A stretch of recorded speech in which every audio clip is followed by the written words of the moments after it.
जय हिंद साथियों। आप सभी को गणतंत्र दिवस की बहुत बहुत शुभकामनाएं। प्रजासत्ताक दिन, रिपब्लिक डे की बहुत बहुत शुभकामनाएं। साथियों, 1947 में 15 अगस्त को जब हमारा देश आजाद हुआ, तब देश को चलाने के लिए संविधान की आवश्यकता पड़ी और संविधान बनाने की शुरुआत की गई। और ये संविधान बन के तैयार हो गया। 26 नवंबर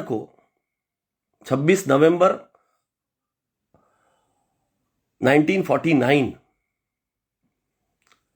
को भारत ने इस संविधान को अपनाया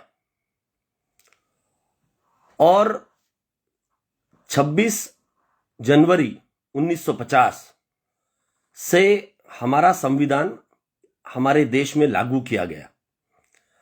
तो 26 तारीख का जो महत्व है, आज संविधान लागू करने के 72वां जो साल है, 71 साल कंप्लीट हो गए और आज 72वां गणतंत्र दिवस हमारा देश मना रहा है।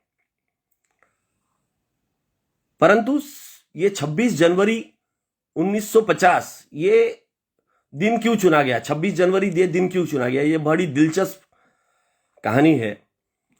26 जनवरी 1930 को भारतीय राष्ट्रीय कांग्रेस ने भारत को पूर्ण स्वराज्य घोषित कर दिया किया था। यानी जो ब्रिटिश रूल, अंग्रेजी हुकूमत से पूर्ण स्वराज की घोषणा 26 जनवरी 1930 को की गई थी। इसीलिए 26 जनवरी का दिन चुना गया इस संविधान को लागू करने के लिए। परंतु आज देश का दुर्भाग्य यह है कि हमारा देश आज उन लोगों के हाथ में है, सत्ताधारी वो बैठे हैं जिन्होंने इस संविधान को मानने से पूरी तरह से इनकार कर दिया था। जिन अंग्रेजों से लड़कर हमने, यानी भारतीय राष्ट्रीय कांग्रेस के कई नेताओं ने देश को आजादी दिलाई, उन्हीं अंग्रेजों के जो एजेंट है, जो मुखबिर थे, जो दलाल थे, उन्हीं के हाथ में आज सत्ता हमारे देश की आ गई है। ये हमारा सबसे बड़ा दुर्भाग्य है।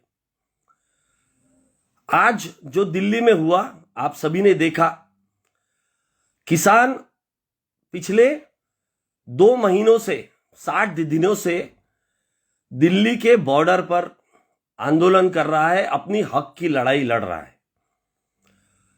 ऐसे कानून लाए गए जिससे किसान को यह लगने लगा कि ये कानून हमारे बिल्कुल भी हित के नहीं है और सरकार उनकी बात सुनने के लिए तैयार नहीं।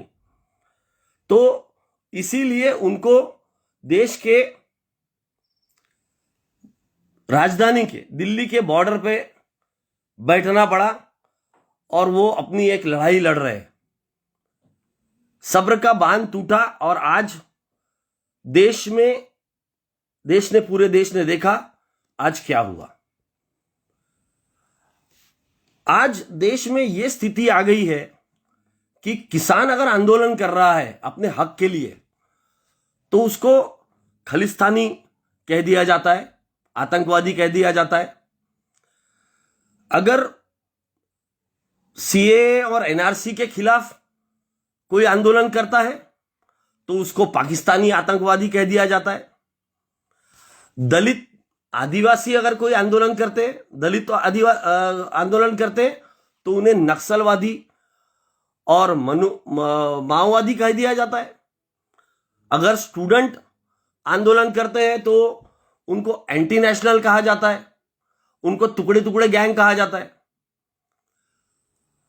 आज अगर कोई बुद्धिजीवी सरकार के खिलाफ कुछ कहता है, कोई वकील कहता है, कोई सोशल एक्टिविस्ट कहता है, जर्नलिस्ट कहता है, तो उसे अर्बन नक्सल का नाम दिया जाता है। अगर कोई पॉलिटिकली उसको उनकी बात को कोई सपोर्ट करता है, स्टूडेंट्स को, सीए को, एंटी सीए प्रोटेस्ट को, किसान आंदोलन को, तो उसे कांग्रेसी कह दिया जाता है। कांग्रेसी है, पाकिस्तानी है। बुद्धिजीवियों को लेफ्टिस्ट, टुकड़े टुकड़े गैंग करके संबोधित किया जाता है। कश्मीरी अगर अपने हक के लिए लड़ाई कर रहे हैं तो उसे पाकिस्तानी टेररिस्ट कह दिया जाता है। यहां तक कि अगर कोई फिल्मकार है, कोई अगर आर्टिस्ट है, तो उसे नशेड़ी, ड्रगिस्ट, टुकड़े टुकड़े गैंग वाले। तो इस सरकार के खिलाफ कोई भी अपना अगर कोई मत या अपना अगर कोई ओपिनियन रखे तो वो एंटी नेशनल, देशद्रोही की उपमा उसे मिल जाती है। और ये कौन दे रहा है? ये वो लोग दे रहे हैं जिन्होंने 52 साल तक अपने हेडक्वार्टर के ऊपर तिरंगा नहीं फैलाया, जिन्होंने तिरंगे को मानने से मना कर दिया, जिन्होंने इस संविधान को मानने से मना कर दिया। और आज वो लोग सत्ता में बैठकर हर उस हक के लिए, अपने हक के लिए लड़े जाने वाले आंदोलन को पूरी तरह से कुचलने की कोशिश कर रहे हैं। मेरा इस वीडियो के माध्यम से सभी देश की जनता को अपील है कि जो भी अपनी हक की लड़ाई लड़ रहा है इस सरकार के खिलाफ, उसे सब ने मिलके उसे सपोर्ट करना जरूरी है। आज किसान दिल्ली के बॉर्डर पे बैठा है, पूरे देश का किसान आज आहत है। यह कहा गया कि नहीं सिर्फ पंजाब और हरियाणा के किसान आंदोलन कर रहे हैं, परंतु महाराष्ट्र में भी आंदोलन हो रहा है, कर्नाटका में भी आंदोलन हो रहा है, और पूरे देश के अलग अलग जगह से, यूपी के किसान वहां हैं। आज हमारे एक किसान भाई की गोली मारकर जान ले ली गई। तो हमें ये भूलना नहीं चाहिए कि किसान है तो हम हैं। और मैं इस देश के जवानों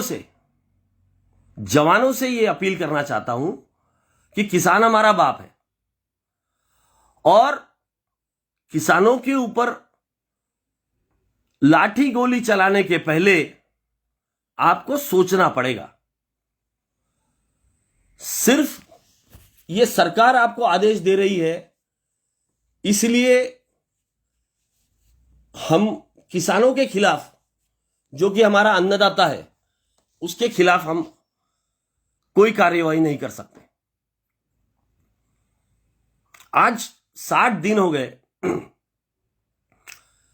100-200 के ऊपर किसानों की शहादत हुई है। वहां कई लोगों ने अपनी जान दे दी इस आंदोलन के चलते, सुसाइड कर लिया। तो मेरा ये आप सभी लोगों से ये अपील है कि ये जो आज का दिन है, इसका महत्व समझते हुए हमारा जो संविधान